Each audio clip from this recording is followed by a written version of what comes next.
أعوذ بالله من الشيطان الرجيم. بسم الله الرحمن الرحيم. الحمد لله رب العالمين،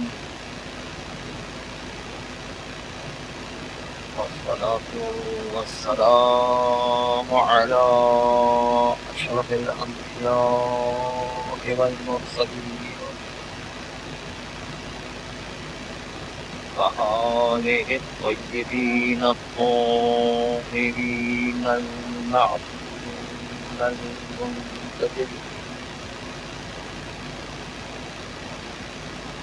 ولعنة الله على أعدائهم أجمعين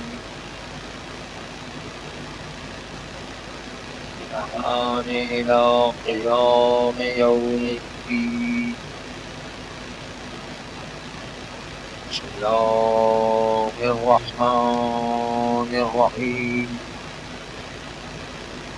مكروا ومكر الله والله خير الماكرين. قال علي بن أبي طالب عليه الصلاة والسلام في دعاء الجمعين: فمن أرادني بسوء فأرده، فمن كادني فكيده. صلى الله.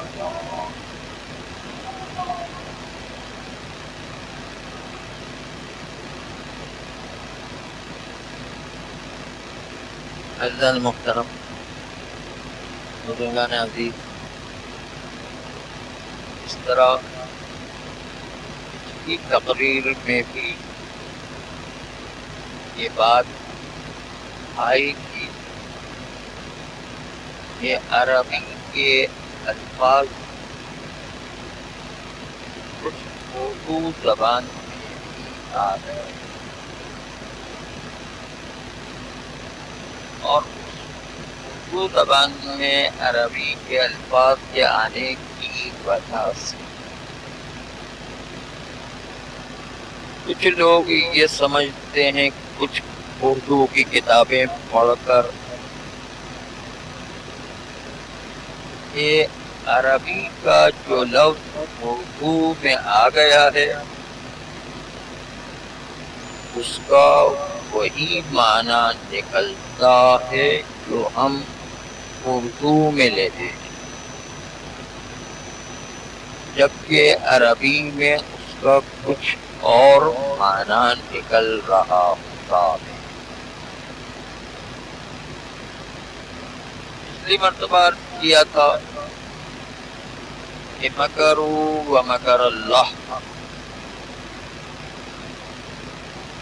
مکر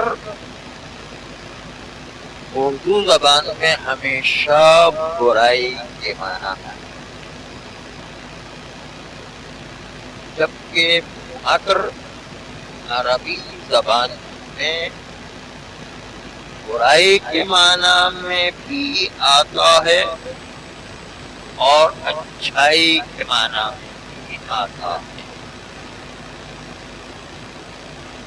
اس لیے کہ مکرو دشمن اپنے لحاظ سے مکر و عیاری و فریب کرتا ہے، ومکر اللہ، اللہ مکر کرتا ہے، یا اللہ کی برائی ہو رہی ہے، اس کا مطلب اللہ مکر نہیں کرتا، بلکہ اللہ مکر اردو والا نہیں کرتا، عربی والا مکر ہے کہ اللہ اپنی پلاننگ کرتا، اپنی منصوبہ بندی کرتا، واللہ خیر الماکرین، اللہ بہترین مکر کرنے والا، بہترین پلاننگ کرنے والا، بہترین منصوبہ بندی کرنے والا۔ دیکھا آپ نے کہ اردو کا معنی کچھ اور تھا اور عربی کا معنی کچھ اور نکلتا. اچھائی کے معنی میں بھی مکر کا لفظ استعمال ہو رہا. چنانچہ یہ غلط فہمی بہت زیادہ ہو جایا کرتی ہے اور اس کی وجہ سے بھی معاشرے میں جان بوجھ کر یا نسبی سے تشیع پر اور مرجعیت پر اعتراضات لائے جاتے اور اتنے اعتراضات کا مطلب یہ ہے کہ اس نے مرجعیت پر حملہ کر دیا. جو مرجعیت جو تشیع کی دفاع کرنے والی اہم ترین چیزیں اسی کو ہم شیعہ خود نقصان پہنچا رہے ہیں. اپنی ہی ناعقلی نافہمی اور کم عقلی کی وجہ سے ہم خود اپنے ہی اساسی ترین بنیاد کو نقصان پہنچا رہے ہیں. چنانچہ ایک واقعہ مختصر صاحب کے سامنے پیش کر رہا ہوں. ایک دن آیت اللہ شہید باقر الصدر رحمت اللہ علیہ انہوں نے سنا کہ پاکستان کے پنجاب کے علاقے میں ایک کتاب چھپی ہے جس کتاب میں جو مرجعیت کے وہاں پر بالکل مسلم مسئلہ ہے اور بالکل واضح مسئلہ ہے اس کے خلاف اس پنجاب سے چھپنے والی کتاب میں فتویٰ دیا. وہ بھی فتویٰ دیا تو آغا باقر الصدر کو بڑا شوق پیدا ہوا کیونکہ حوزات علمیہ کا اہم ترین کام ہی یہ ہے کہ دنیا بھر میں شیعت پر ہونے والے عقائد اور دنیا میں ہونے والے شیعت پر شبہات ان سب کا قانع کنندہ جواب علمیہ کا اہم ترین کام. یعنی حوض علمیہ عقیدے کی سرحدوں کی بھی حفاظت کرتا ہے اور حوض علمیہ فقہی اور عملی میدان میں بھی جو ہے شیعت کی حفاظت کرتا ہے. آپ کبھی سوچئے گا کہ کوئی زمانہ ایسا تھا جو آپ کی آنکھوں کے سامنے ہے، جو زمانہ شروع امام سے آپ دیکھیں کہ جیسے ہی پیغمبر اسلام صلی اللہ علیہ وآلہ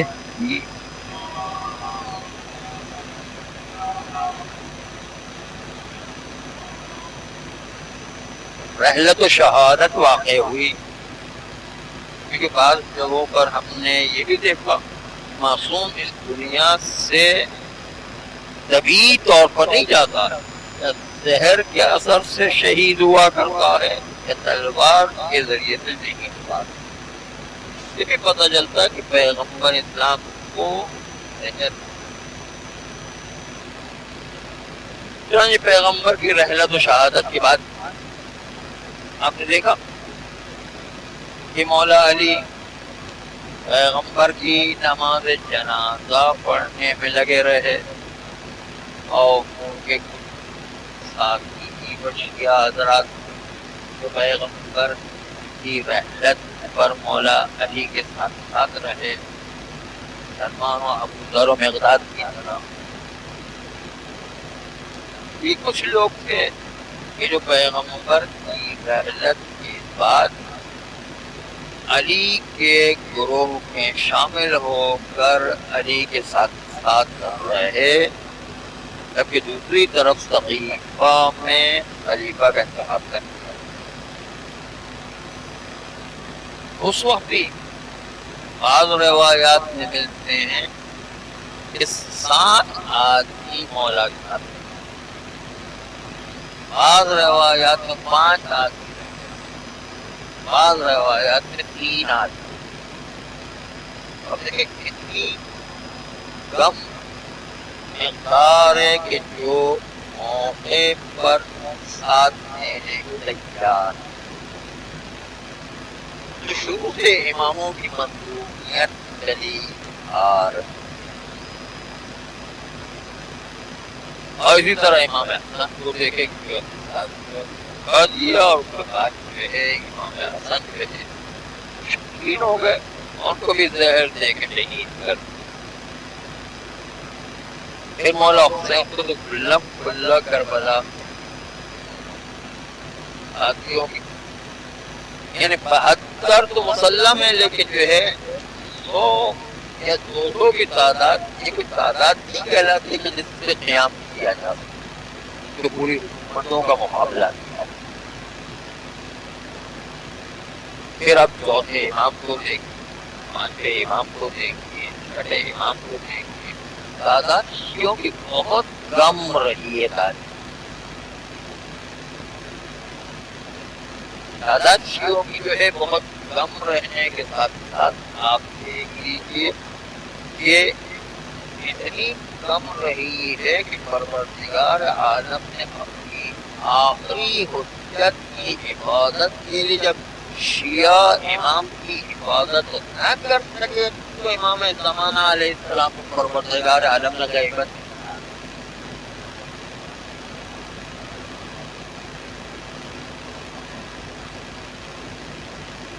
اتنی کم تعداد میں شیعت تھی، اور آج جب امام نہیں ہے اس وقت بھی تشیع کتنی طاقتور دنیا میں قوم نظر آ رہی ہے. کیا خود بخود شیعہ آٹومیٹکلی خود بخود اتنے طاقتور ہو گئے، یا کوئی پیچھے ہاتھ ہے کہ جو اس تشیع کو اتنی کامیابی کے ساتھ غیبت زمان امام میں اتنی مضبوط جو ہے قوم شیعوں کو بنا دی؟ کون ہے؟ وہی تو ہے جو ستنوں کو چلا رہا، وہی تو وجہ ہے کہ شیعت اتنی طاقتور پنپنے پائی، جس کے نتیجے کے اندر آج پوری دنیا شیعت سے گھری. یہ جو ہے شیعت کو ماننے لگ گئی کہ وقت کیا قوم، وہی تو ہے. یہی مرجعیت کتاب شیعت کے ایسے منصوبے بندی کے ذریعے سے اور ایسا جو ہے امام معصوم کے دیے ہوئے طریقے پر عمل کیا جس کے نتیجے میں شیعت ابھر کر کے اتنی زیادہ. یہ ہے وہ مرجعیت نام جو شیعت طاقتور. چنانچہ آپ نے دیکھا کہ یہ عرض کر رہا ہوں کہ آغا باقر الصدر علیہ الرحمہ کو جب پتا چلا کہ کسی نے مسلمات کے خلاف فتویٰ دیا، آغا باقر الصدر نے اپنے شاگرد ذیشان حیدر جوادی صاحب سے کہا کہ آپ کتاب مجھے پاکستان سے منگوا کر یہ میں دیکھوں صحیح اس میں کیا لکھا ہے اور کیوں جو ہے وہ فتویٰ دیا گیا ہے مسلمان کے خلاف، اور اس نے کیا کیا دلیلیں پیش کی. اصل تو مجتہد کا کام ہے، فتویٰ خالی بیان نہیں کرنا، قرآن و حدیث کی روشنی میں دلیل کیا پیش کی ہے اس کو دیکھنا. خالی جو فتویٰ نہیں بیان، قرآن و حدیث کی روشنی میں دلیل کیا، دلیل کو دیکھنا. اب وقت نے کہ دیکھتے ہیں کیا لکھا ہوا جو مسلمان کے خلاف فتویٰ آیا ہے، تو ذرا دیکھیں اس میں کیا لکھا ہوا. تو ذیشان حیدر جوادی صاحب نے وہ کتاب پاکستان پنجاب سے منگوائی. کتاب نجف اشرف میں پہنچی تو آغا ذیشان حیدر جوادی صاحب نے آئے باقر صدر اپنے استاد سے کہا کہ کتاب آ گئی ہے، حالانکہ کتاب پہنچنے میں بہت دیر ہو گئی، وہ یہ 5-10 دن میں آ جانا چاہیے، لیکن 1 مہینہ لگ گیا، کتاب جانے میں دیر ہو گئی، لیکن بہرحال پہنچ گئی۔ جب کتاب پہنچ گئی تو اس وقت جو ہے آئے باقر صدر سے ذیشان حیدر جوادی صاحب نے کہا کہ کتاب پہنچ گئی ہے، اب آپ بتائیے کہ کون سا ٹائم رکھا جائے جس میں بیٹھ کر اس کتاب کے بارے میں سیکھا ہے۔ باقر صدر تھے بہت مصروف آدمی، کیونکہ ان کی مرجعیت کی ذمہ داری بھی تھی، وہ زمانے کے مرجع بن گئے تھے، دوسری طرف سے تدریس کی ذمہ داری اور دنیا کی ذمہ داری، دنیا بھر سے آنے والے سوالات کی ذمہ داری، دشمنوں کے حملوں کی ذمہ داری، پتہ نہیں کیا کیا ذمہ داریوں، کتنی کتابیں لکھی، شریعت کے دفاع کے لیے کیا کیا کتابیں ہوئی، تو ذمہ داری بہت، اس لیے ان کو ٹائم بہت مشکل سے ملتا تھا۔ یہ کہا انشاءاللہ میں ٹائم نکالوں گا، ٹائم نکال لیا تھا۔ آخر میں چلو میں رات کو دیر سے آتا ہوں، تو رات کے مطالعے کے بعد تھوڑی دیر ہم بیٹھ جائیں گے اور کتاب کے اوپر۔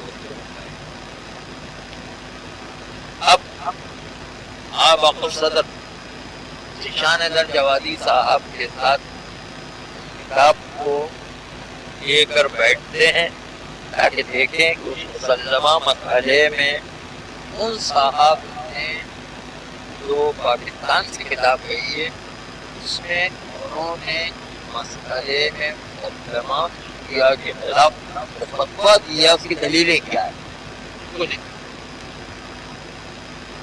جب جو ہے آغا جوادی نے ذیشان حیدر جوادی نے جب اس کتاب کو کھول کے پڑھنا کیا اور پہلا مسئلہ پڑھا، پہلے مسئلے میں وہ تو تھی اردو زبان، آغا شہید باقر صدر اردو سے جانتی نہیں،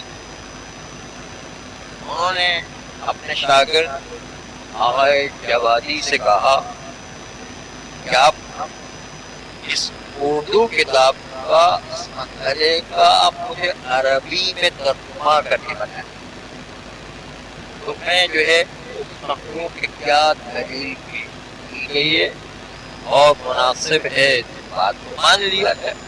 حوزہ علمیہ اکڑ کے نہیں رہتا، کوئی حق بات ہوگی تو حوزہ علمیہ مان لیجیے، کوئی چھوٹے سے چھوٹا مجتہد کی کوئی صحیح بات نکال کر لے کر آئے، حق بات نکال کر لے کر آئے تو حوزہ علمیہ اکڑ کے نہیں رہ جاتا، جو صحیح بات ہے اور جو حق بات ہے تو مان۔ چنانچہ جو ہے ایک مرتبہ کتاب کو کھولا گیا اور کتاب کو کھولنے کے بعد جب گفتگو آغا جوادی حیدر علی ذیشان حیدر جوادی صاحب نے کو اردو پڑھنے کے بعد عربی میں ترجمہ کر کے پہلے مسئلے کو آغا باقر صدر کے سامنے پیش کیا۔ شہید باقر صدر مرجعیت کے مقام پر بہت عظیم شخصیت، جن کو جو ہے آکسفورڈ یونیورسٹی نے خالی کہا کہ آپ جو ہے پی ایچ ڈی کی ڈگری آ کر لے جائیں، جب انہوں نے اقتصادانہ لکھی تو خود جو ہے ان یونیورسٹی والوں نے پیش کیا کہ آپ کو امتحان دینے کی ضرورت ہے، آپ خالی ڈگری آ کے لے کر آغا باقر صدر نے کر دیا، تو مجھے مولا کی ڈگری ملی ہے، اس سے بڑی اور کوئی ڈگری مجھے نہیں۔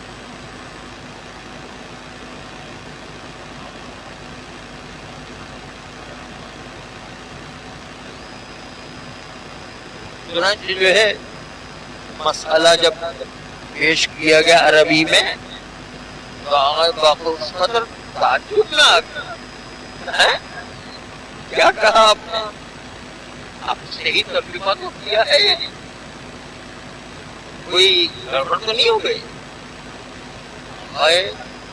ذیشان حیدر جوادی نے کہا کہ نہیں، بالکل میں نے صحیح ترجمہ کیا ہے، جیسا لکھا ہے ایسا ہی میں نے آپ کے سامنے ترجمہ کیا۔ آپ نے کہا اچھا ایسا کرو، دوبارہ ترجمہ کیا تو ایک مرتبہ پتا چلا باتوں کو ٹھیک وہی آگے یہ جو ہے ترجمہ واقعی ایسے ہی ہے جیسا جو ہے آپ اس کا ترجمہ کر رہے ہیں، ایسے ہی لکھا ہوا، کہاں ایسے ہی لکھا ہوا، کہا تو کتاب کو بند کریں اور اس کتاب کے مصنف کو کہہ دیں کہ قرآن مجید عربی میں اترا تھا، اردو میں نہیں اترا تھا، کہ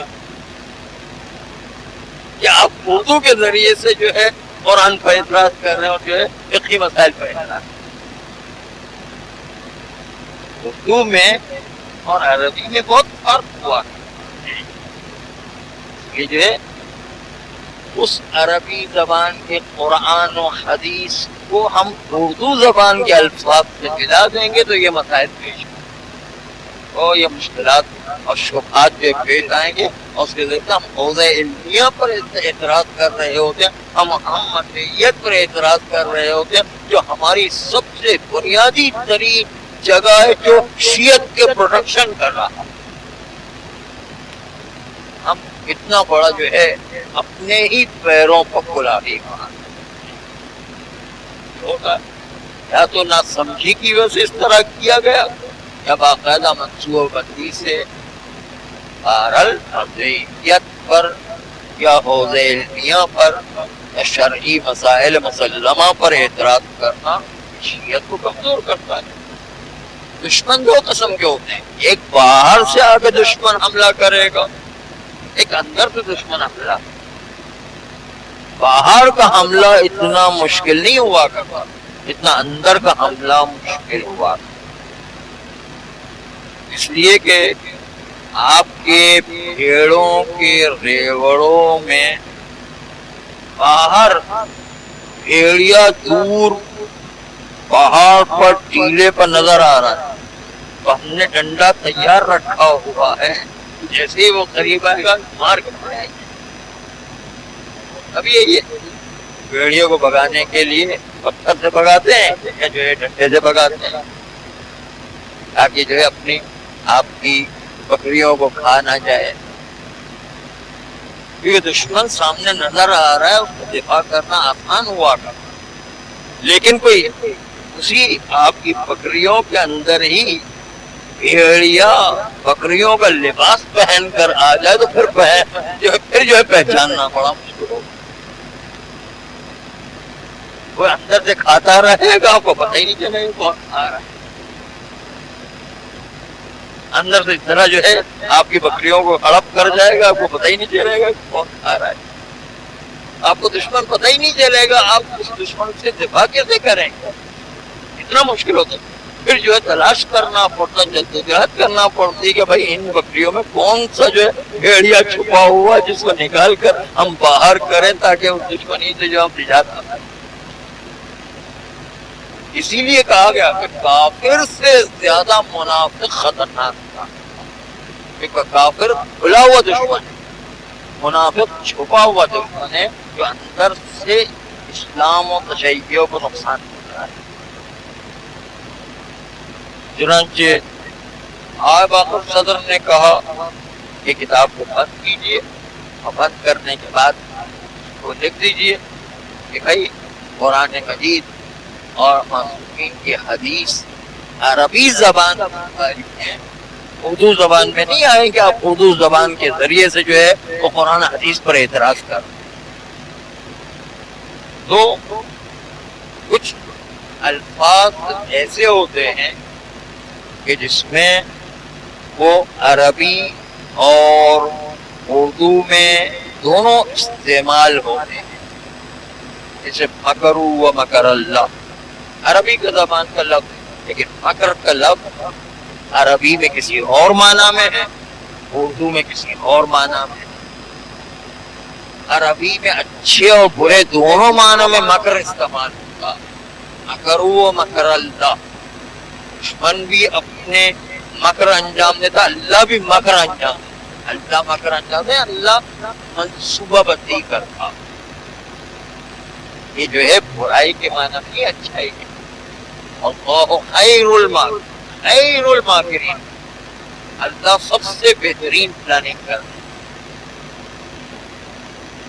تو کبھی کبھی انسان یہ دیکھتا ہے کہ میرے گھر پر اور مجھ پر طرح طرح کی مصیبتیں آ رہی، طرح طرح کی پریشانیاں آ رہی. تو اس کی ایک اہم وجہ یہ ہوتی ہے کہ اللہ اس بندے سے اس لیے ناراض ہوتا ہے کہ چونکہ اس کے اپنے اعمال اور اس کے گھر میں ایسی قسم قسم کے گناہ اور برائیاں ہو رہی ہو کہ جس قسم قسم کے گناہوں اور برائیوں کے نتیجے میں انسان پریشانی میں مبتلا ہوتا ہے، مصیبتوں میں مبتلا ہوتا ہے، اللہ کیونکہ اس سے ناراض، اور ناراض بھی اس کے اپنے گناہوں اور برائیوں کی وجہ سے. البتہ اس چیز کو بھی واضح کرتے چلیں کہ اگر کسی نے تشیع کو اختیار کیا تو مسلسل احادیث آپ کو ملیں گی کہ جس میں یہ بتایا گیا کہ تشیع کے اختیار کرنے کا مطلب ہے مصیبت کی اور پریشانیوں کی چادر سلوا کے شیعہ کو بیٹھنا. نہج البلاغہ کا کہنا ہے کہ کسی نے مولا امیر المومنین علی ابن ابی طالب صلوات اللہ علیہ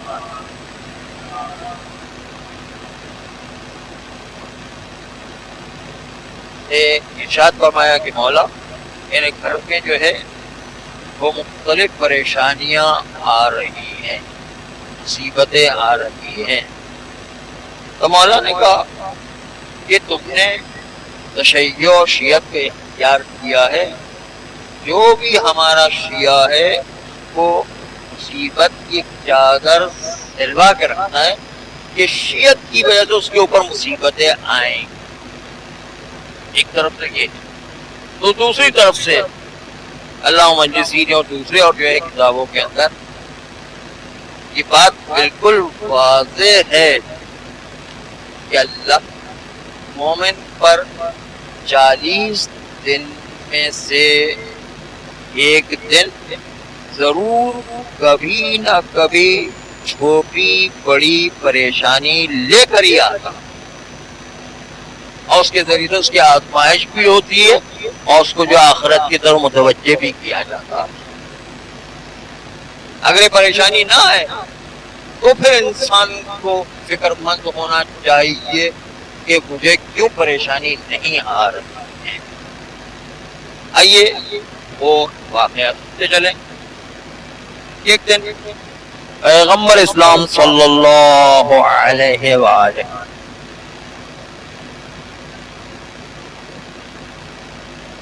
ان کو ایک مرد مومن نمازی نے کہا یا رسول اللہ، آپ کل میرے گھر پر دعوت پہ تشریف لائیے گا، صبح کے ناشتے پر تشریف لائیے، اور خود آپ اکیلے نہیں بلکہ جتنے نمازی ہیں سب نمازیوں کو بھی میرے گھر پر دعوت کے لیے تشریف لائیے. پیغمبر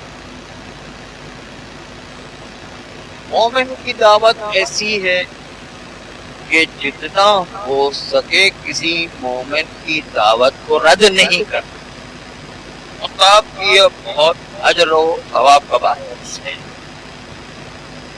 اس لیے مومن کے دل کو خوش کرنا، مومن کے دل کو توڑا نہ جائے، اور مومن کے دل کو خوش کرنا یہ بہت عظیم فضیلت کا کام ہے.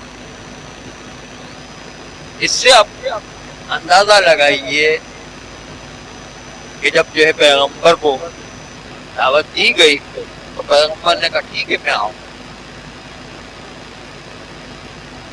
جب دعوت دی گئی تو مومن کی دعوت یہ دو طریقے کی ہوتی ہے، یا اس کو کوئی آپ سے کام پڑ گیا ہے اس لیے وہ آپ کو دعوت دے رہا ہے، اور اس کی کوئی حاجت ہے، کوئی مقصد ہے، اس کی بنیاد پر آپ کو دعوت دے رہا ہے، تو مومن کی حاجت کو پورا کرنا، اس کے مقصد کو ادا کرنا، اس کی حاجت پورا کرنا، یہ بھی بہت اہم ذمہ داری۔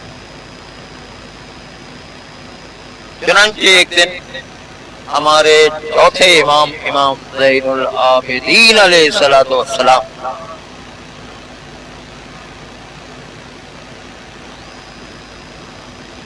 طواف خانہ کعبہ میں مصروف تھے۔ جب طواف میں مصروف تھے تو دیکھا ایک مومن اسی طواف کی جگہ پر وارد ہوا اور ادھر ادھر دائیں بائیں شائیں دیکھ رہا ہے، کو کوئی بندہ نظر آ جائے، لیکن ان کو کوئی بندہ نظر نہیں آتا۔ اتنی دیر میں طواف کے دوران چوتھے امام پر اس کی نگاہ مومن، جب چوتھے امام پر نگاہ پڑی تو ایک مرتبہ لپک کر کے جو ہے چوتھے امام کے پاس آیا، اور آنے کے بعد آپ کو پتا ہے کہ نماز میں بات کرنے کی اجازت نہیں ہوا کرتی، یہ طواف کرتے وقت بات کرنے کی اجازت ہوا کرتی ہے، جس طرح روزہ رکھتے وقت ہے انسان بات کرنے کی اجازت ہے، اس طرح طواف کرتے وقت بھی بات کرنے کی اجازت ہے، دعائیں پڑھنے کی اجازت ہوا کرتی ہے۔ چنانچہ لپٹ کر کے آیا اور طواف کے دوران ہی وہ چوتھے امام سے کہتا ہے کہ اپنا رسول اللہ، میں کسی باہر کسی دوسرے شہر سے آیا ہوا ہوں، میرا یہاں پر کوئی جاننے والا نہیں ہے، میں اجنبی ہوں، آپ تو امام وقت، آپ کو تو سبھی لوگ جانتے ہیں، اب کی آپ کو، اور آپ کو کون نہیں جانے گا، کہ تو آپ تو امام وقت ہیں۔ اس لیے مولا اگر کوئی آپ کی نگاہ میں یہاں پر شیعہ اور آپ کا ماننے والا نظر آ جائے تو آپ بتائیے گا، تاکہ میری ایک حاجت ہے، میں اس کو کسی کام سے لے جانا چاہتا ہوں، مجھے مدد کی ضرورت ہے، میں اس کو لے جانا چاہتا ہوں، آپ بتائیے گا۔ تو امام علیہ السلام نے اپنا طواف فوراً کھول دیا، بھائی اپنا رسول اللہ، آپ میرے کام کیسے طواف کو توڑ؟ یہ تو جو ہے ایک تو آپ امام وقت ہیں، اور دوسرا طواف جیسی عبادت اہم میں مشغول تھے۔ طواف جیسی عبادت کوئی معمولی عبادت نہیں، بہت اہم عبادت ہے۔ یہ کہ روایتوں میں جو موجود ہے کہ بہترین چیز جو اللہ نے بنائی، اس سے بہتر ہو کوئی چیز نہیں بنائی ہے۔ الصلاۃ خیر موضوع، من شاء استقل ومن شاء استکثر۔ اللہ نے جو بہترین چیز بنائی ہے وہ نماز بنائی، جو چاہے اس کو کم انجام دے، جو چاہے اس کو زیادہ انجام دے، نماز سے بہتر ہو کوئی چیز نہیں۔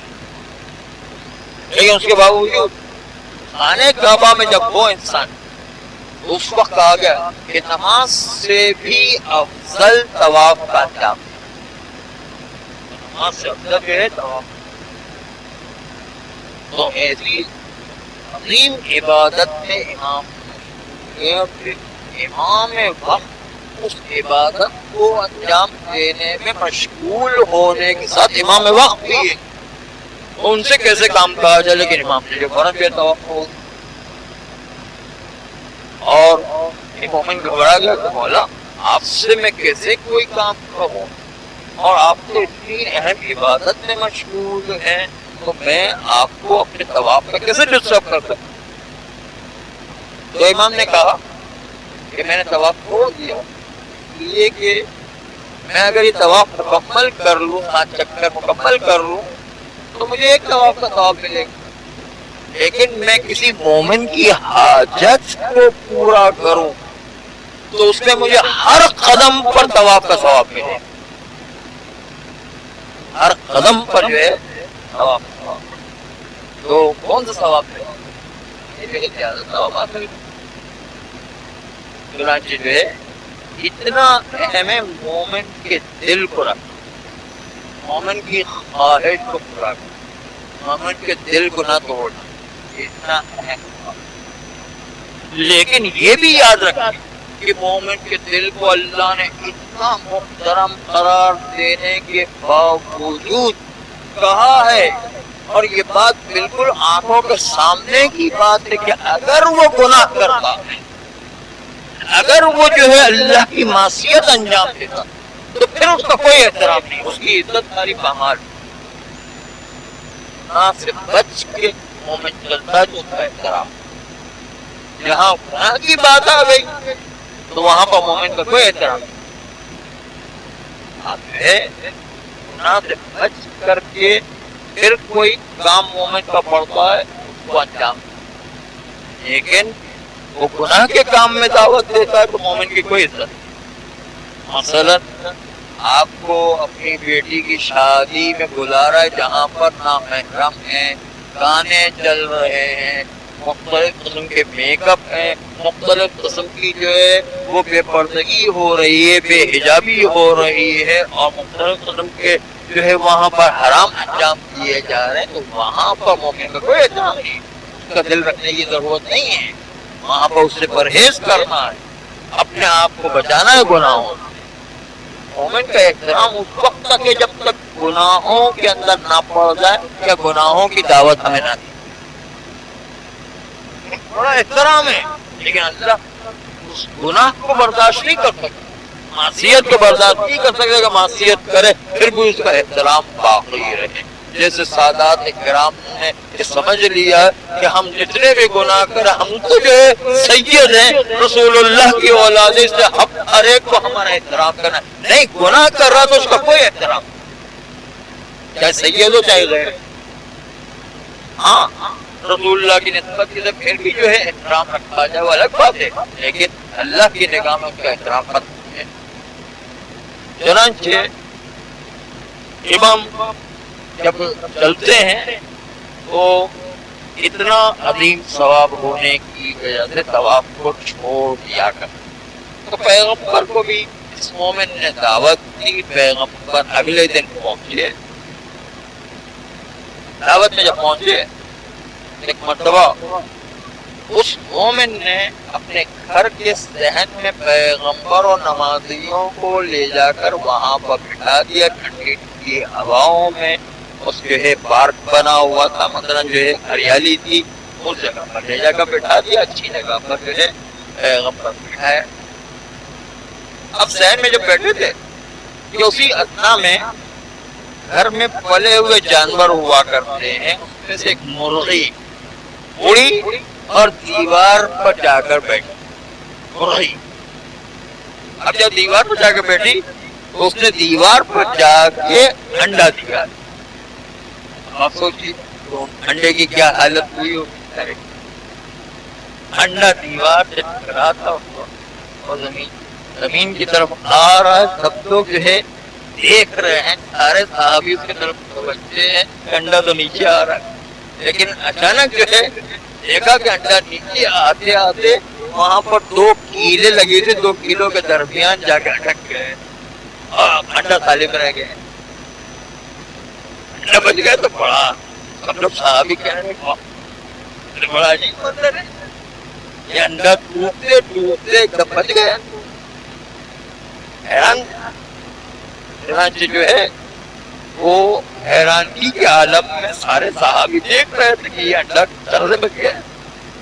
کیونکہ جو یقینی چیز تھی کہ انڈا ٹوٹ جانا چاہیے، انڈا تو نازک ہوتا، گرتے ہی زمین پر ٹوٹ جاتا، لیکن یہ ایک دم بچ گیا. تو یقینی چیز کے خلاف توقع خلاف ہو گئے تو وہ حیران تھے کہ یہ کیا ہو رہا ہے. اب یہ تعجب میں تھے کہ اتنی دیر میں اندرون خانہ سے وہ آدمی جو ناشتے کی تیاری کر رہا تھا آیا. اس نے دیکھا سب صحابہ تعجب میں ہے کہ جو ہے انڈا جو ہے کیسے بچ گیا. کہا یا رسول اللہ، یہ لوگ تو صرف انڈے کو دیکھ کر تعجب میں پڑ گئے کہ انڈا کس طرح بچ گیا ہے. میری تو ساری زندگی ہی ایسی ہے کہ اللہ نے مجھے اتنا برکت اور رحمت والا قرار دیا ہے کہ جس کے نتیجے کے اندر جو ہے میرے سارے کاموں میں ہمیشہ نقصان ہوتے ہوتے آخری میں نقصان جاتا ہے. جب یقینی نقصان ہوتا ہے کہ اب نقصان ہونا ہی ہونا ہے، پھر بھی آخری میں آ کے کوئی نہ کوئی مسئلہ ایسا ہو جاتا ہے کہ جس کے نتیجے میں نقصان سے بچ جائے گا. اور مجھے زندگی میں کبھی کوئی نقصان نہیں، آخری مرحلے میں بالکل نقصان ہوتے ہوتے بھی وہ نقصان سے بچ جایا کرتا ہوں. تو میری تو ساری زندگی ایسی بابرکت رہی ہے کہ کبھی کوئی نقصان ہی نہیں ہوتا. پیغمبر نے جب سنا ایک مرتبہ اپنی جگہ سے کھڑے ہو گئے اور صاحب سے کہا کہ چلو یہاں پر رہنے کی جگہ نہیں ہے. وہ صاحب خانہ گھبرا گیا، یا رسول اللہ کیا میں نے کوئی بدتمیزی کر دی، کوئی بے احترامی کر دی؟ آپ جا رہے ہیں دعوت کو چھوڑ کر، اور جو ہے آپ نے کیا پہلے جب دعوت کو قبول کیا تھا اس وقت تو مان لیا تھا، ابھی کوئی وحی آئی ہے جس کے نتیجے کے اندر جو ہے آپ ہمارے گھر کو چھوڑ کر جا رہے ہیں؟ کہا نہیں کوئی وحی نہیں آئی ہے، آپ نے کوئی بدتمیزی بھی نہیں، لیکن جو تو بتا رہا کہ تجھے کبھی بھی کوئی نقصان نہیں، آخر میں نقصان ہوتے ہوتے جو بچ جایا کرتا، کبھی بھی کوئی پریشانی نہیں آتی. یہ گھر وہ ہے کہ جس پر اللہ کی رحمت نہیں آتی، اور مناسب نہیں ہے کہ جس گھر پر اللہ کی رحمت آنا بند ہو جائے وہاں نبی بیٹھے، وہاں پر جو ہے انسان بیٹھتا ہے تو انسان رحمت کو حاصل کرنے کے لیے بیٹھتا ہے. یہ وہ گھر ہے کہ جس پر اللہ کی رحمت و برکت نہیں ہے. اس لیے پیغمبر نے فرمایا اس لیے کہ مومن تو وہ ہے کہ جس کو 40 دن میں ضرور ایک نہ ایک کوئی چھوٹی بڑی پریشانی آتی ہی رہے. پریشانی نہ آنا خود اس بات کی دلیل ہے کہ اللہ کی رحمت چلی گئی، اللہ کی رحمت سے دور ہے. تمہارا گھر جو ہے اللہ کی رحمت سے دور ہے، اس لیے کہ تم پر کوئی پریشانی نہیں آ رہی ہے، اس کا مطلب تمہارا گھر جو ہے اللہ کی رحمت سے دور ہے. چنانچہ پیغمبر نے وہاں پر دعوت قبول کرنے کے باوجود اٹھ کر جانا. تو آپ دیکھیے کہ آدمی کبھی خود سمجھ رہا ہوتا ہے کہ ہمارے اوپر تو اللہ کی بڑی رحمت، اللہ ہم پر بڑا مہربان ہے، جب کہ وہ مہربان نہیں، وہاں پر اللہ کی نظر کرم کی ہوئی ہے. کبھی کبھی جو ہے انسان خیال کچھ کر رہا ہوتا اور وہ کچھ اور رہا ہو. یہاں پر یہ خیال کرتا ہے کہ اللہ نے مجھ پر بڑی رحمت کی، بڑی برکت ہے، جس کے سے مجھے کوئی نقصان نہیں ہوتا، بلکہ یہ جو ہے جو رحمت خدا سے دور ہے، جو آپ کہتے ہیں لعنت ہو لعنت ہو لعنت ہو، لعنت کا مطلب کیا ہے؟ لعنت کا مطلب یہ ہے کہ رحمت خدا کی لعنت جو کوئی گالی نہیں ہے، کوئی برائی نہیں ہے کہ رحمت خدا سے دور ہوا. لعنت کا مطلب اصلی مطلب یہی ہے. اسی لیے آپ طلاق کے باب میں پڑھتے ہیں کہ کبھی طلاق رجعی ہوا کرتی ہے، کبھی طلاق خلا ہوا کرتی ہے، اور کبھی لعان ہوا کرتا ہے. لعان کا مطلب کیا ہے؟ کاٹ دینا، یعنی اس نے رحمت خدا کو آنے سے کاٹ دیا ہے. چنانچہ جو ہے خدا کی رحمت آ نہیں رہی ہے، اس لیے ابھی اللہ کی نظر کرم وہاں پر نہیں. یہاں پر بیٹھنا مناسب نہیں، پیغمبر چلے گئے. تو کبھی کبھی ہوتا یہ ہے کہ ہم جب جو ہے کسی معاملے میں دیکھتے ہیں کہ ہم پر کوئی پریشانی آتی ہے تو پریشانی آنے کا سبب خود ہمارا یہ تشیع کی وجہ سے پریشانی آئے گی، لیکن خود ہمارے گناہ زیادہ تر سبب بنتے ہیں کہ ہماری گھر پر جو مصیبتوں کے پہاڑ ٹوٹتے ہیں، پریشانیوں کے پہاڑ ٹوٹتے ہیں. ہم خود گناہوں کی وجہ سے اپنے گھروں پر مصیبتوں کے پہاڑ اور مصیبتیں ہمارے سروں بنا دیتے ہیں. ہے، اس لیے وہ مصیبتوں کا اصل سبب ہم بنا کرتے ہیں۔ جس طرح انسان اپنے گھر کو تباہ کرتا ہے، اپنی شخصیت کو گناہوں کی وجہ سے تباہ کرتا ہے، اس طرح ہو سکتا ہے کہ انسان خود متوجہ نہ ہو، لیکن متوجہ نہ ہونے کے ساتھ ساتھ تشیع اور مرجعیت کا حملہ کرنا، نہ سمجھی میں شیعت کو نقصان پہنچانا۔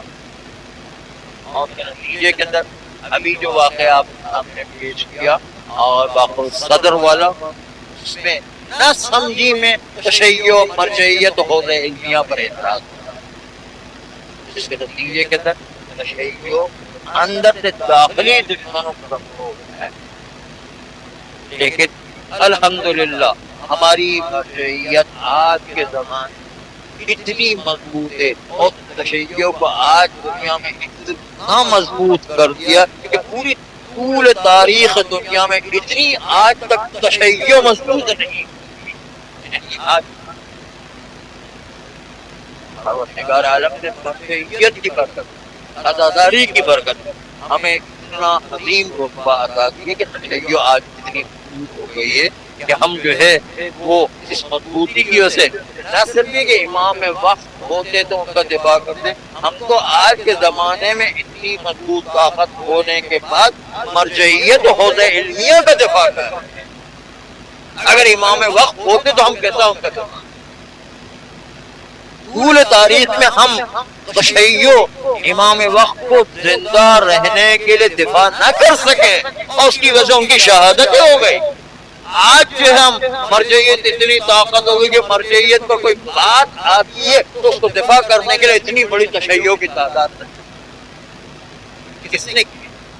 تشیع کو مضبوط کرنے کا نظام عزاداری کے علاوہ مرجعیت کے نظام نے تشیع کو جو ہے اتنا مقبول اور اتنا معروف اور اتنا مضبوط کر دیا۔ تو ہمیں ہر طرح سے تشیع کو مضبوط رکھنا ہے تو مرجعیت کا ہمیشہ دفاع رکھنا، اور اگر ہم نے یہ نہ کیا اندرونی طور پر ہم نے خود اپنے آپ کو کمزور کر دیا، یا ہم نے اندرونی طور پر خود جو مرجعیت کے خلاف جو کام کرنا ہو گیا نہ سمجھی میں، تو خود بخود شیعت کو نقصان پہنچے۔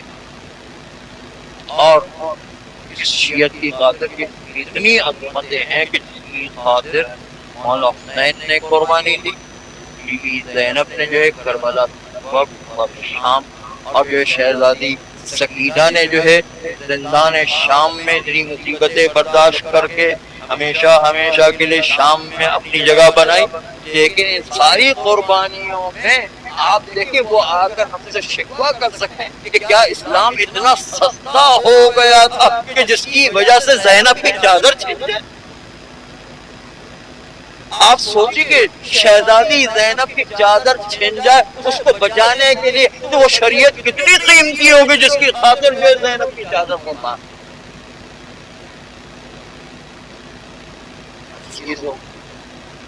دین اسلام کو خون سے سینچا گیا، دین اسلام کو عزتوں کو کمال کر کے سینچا گیا۔ معصومین نے کیا کیا قربانیاں دین کو بچانے کے لیے انجام دی۔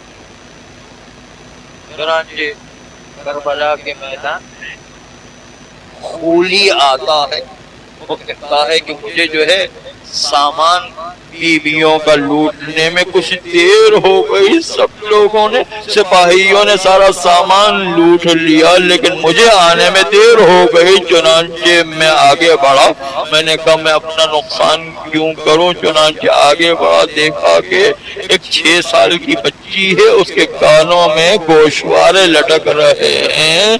میں نے ان گوشواروں کو اتارنا چاہا، ارے اس بچی نے دونوں ہاتھوں سے اپنے کانوں کو ڈھانپ ناپ لیا، کہا کہ اے شقی ان گوشواروں کا نہ چھین، اس لیے کہ میرے بابا نے عید کا تحفہ دیا تھا، بس اتنا سننا تھا۔ ایک مرتبہ خولی نے دیکھا بچی مزاحمت کر رہی ہے، ایک مرتبہ اب جو کھولنے کی بھی زحمت برداشت نہ کی، ارے گوشواروں کو پکڑ کے اتنی زور سے کھینچا کہ ہائے بچی کے کان کٹ گئے، خون جاری ہو گیا۔ شقی ارے گوشواروں کو لے کر کے چلا، گوشوارے کو اتنے قیمتی بھی نہ تھے لیکن بچی کے گوشوارے لے کر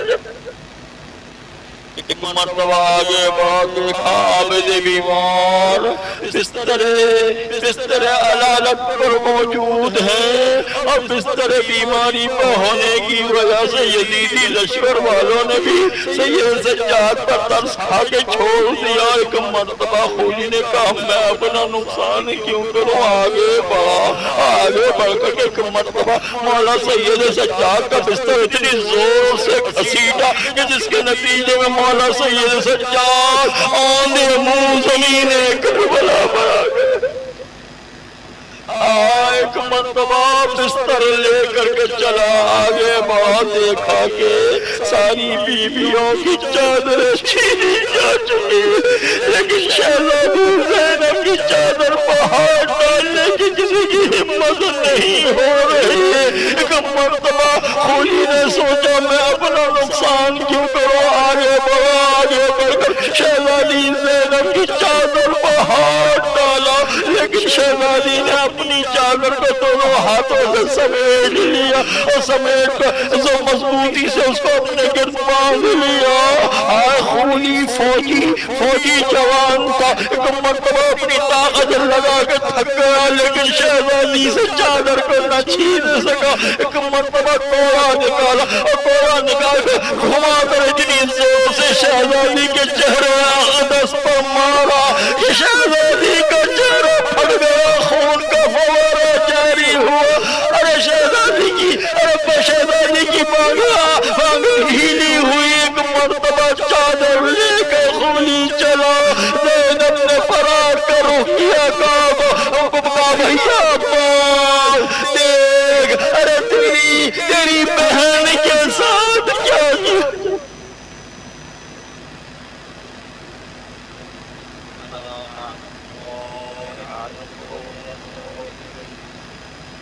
سيعلم الذين ظلموا أي منقلب ينقلبون